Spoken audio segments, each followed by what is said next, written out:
Hi hello ನಮಸ್ತೆ welcome to ಪವಿರುಚಿ YouTube channel. ಇವತ್ತಿನ ವಿಡಿಯೋದಲ್ಲಿ ಮಸ್ಸೊಪ್ಪು ಸಾಂಬಾರು ಹೇಗೆ ಮಾಡೋದು ಅಂತ ನಿಮಗೆಲ್ಲ ತಿಳಿಸ್ಕೊಡ್ತೀನಿ. ನೀವಿನ್ನೂ ಈ ಚಾನೆಲ್ನ ಸಬ್ಸ್ಕ್ರೈಬ್ ಮಾಡಿಲ್ಲ ಅಂದರೆ ಈ ವಿಡಿಯೋ ಕೆಳಗಿರೋ ಬೆಲ್ಲೈಕನ್ನ ಪ್ರೆಸ್ ಮಾಡಿ.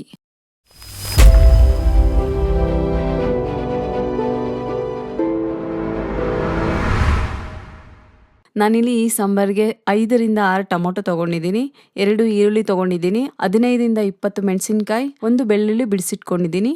ಹಾಗೆ 1 ಕಟ್ ಅರವೆ ಸೊಪ್ಪು, 1 ಕಟ್ ಪಾಲಕ್ ಸೊಪ್ಪನ್ನ ಉಪ್ಪು ನೀರಲ್ಲಿ ನೆನೆಸಿ ಚೆನ್ನಾಗಿ ತೊಳೆದಿಟ್ಕೊಂಡಿದ್ದೀನಿ. ಹಾಗೆ ಇಲ್ಲಿ 2 ಕಟ್ ಸೊಪ್ಪಿಗೆ 2 ಲೋಟ ತೊಗರಿ ಬೇಳೆನ ತೊಳೆದಿಟ್ಕೊಂಡಿದ್ದೀನಿ. ಈಗ ಗ್ಯಾಸ್ ಮೇಲೆ ನಾನು ನೀರು ಇಟ್ಟಿದ್ದೀನಿ, ಚೆನ್ನಾಗಿ ಕಾಯಬೇಕು. ನೋಡಿ, ಈಗ ನೀರು ಚೆನ್ನಾಗಿ ಕಾದಿದೆ. ಈಗ ತೊಳೆದಿಟ್ಟಿರೋ ತೊಗರಿ ಬೇಳೆನ ಹಾಕ್ಕೊಳ್ತಾ ಇದ್ದೀನಿ. ಹಾಗೆ ಈಗ 15ರಿಂದ 20 ಮೆಣಸಿನ್ಕಾಯಿ ತೆಗೆದಿಟ್ಕೊಂಡಿರೋದನ್ನು ಹಾಕ್ತಾ ಇದ್ದೀನಿ. ಮತ್ತು ತೊಳೆದಿಟ್ಟಿರೋ ಸೊಪ್ಪನ್ನ ಸೇರಿಸ್ತಾ ಇದ್ದೀನಿ.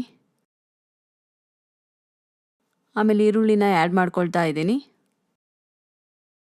ಹಾಗೆ ಬಿಡಿಸಿಟ್ಕೊಂಡಿರೋ ಬೆಳ್ಳುಳ್ಳಿನ ಸೇರಿಸ್ಕೊಳ್ತಾ ಇದ್ದೀನಿ. ಹಾಗೆ ಟೊಮೊಟೊನ 4 ಭಾಗ ಕಟ್ ಮಾಡಿಕೊಂಡು ಅದ್ರ ಮೇಲೆ ಈ ರೀತಿ ಜೋಡಿಸ್ತಾ ಇದ್ದೀನಿ.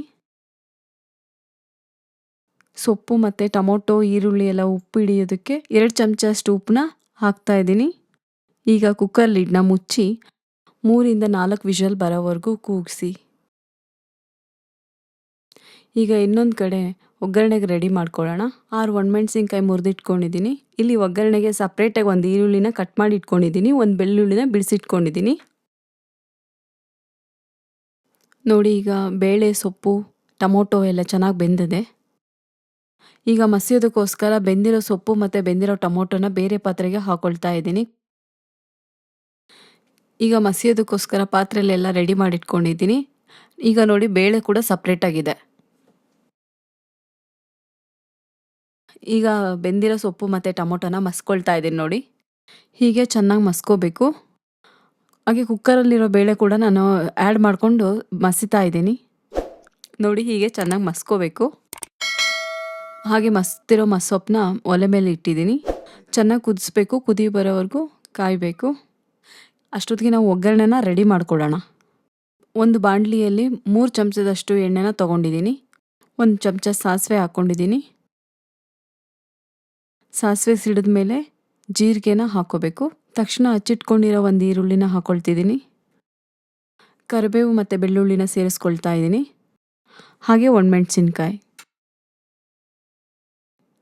ಈಗ ಚೆನ್ನಾಗಿ ಈರುಳ್ಳಿ ಎಲ್ಲ ಗೋಲ್ಡ್ ಕಲರ್ ಬರೋ ಥರ ಫ್ರೈ ಮಾಡ್ಕೊಳ್ಳೋಣ. ಮತ್ತೊಂದು ಕಡೆ ನೋಡಿ, ಈ ಸಾಂಬಾರು ಕುದೀತಾ ಇದೆ. ನೋಡಿ, ಇಲ್ಲಿ ಒಗ್ಗರಣೆ ಕೂಡ ರೆಡಿಯಾಗಿದೆ.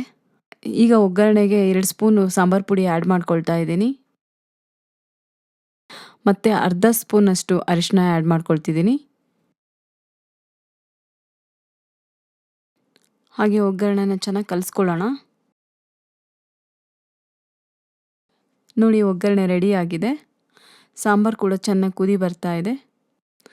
ಈಗ ರೆಡಿ ಮಾಡಿಟ್ಕೊಂಡಿರೋ ಒಗ್ಗರಣೆನ ಕುದೀತಾ ಇರೋ ಸಾಂಬಾರಿಗೆ ಸೇರಿಸ್ಕೊಳ್ಳೋಣ.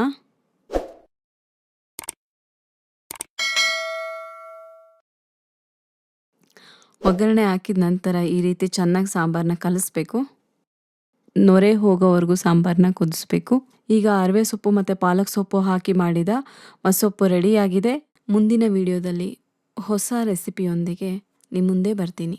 ಅಲ್ಲಿವರೆಗೂ ಆರೋಗ್ಯವಾಗಿರಿ, ನಗ್ತಾ ಇರಿ, ನನ್ನ ರೆಸಿಪೀಸ್ಗೆ ಕಾಯ್ತಾ ಇರಿ.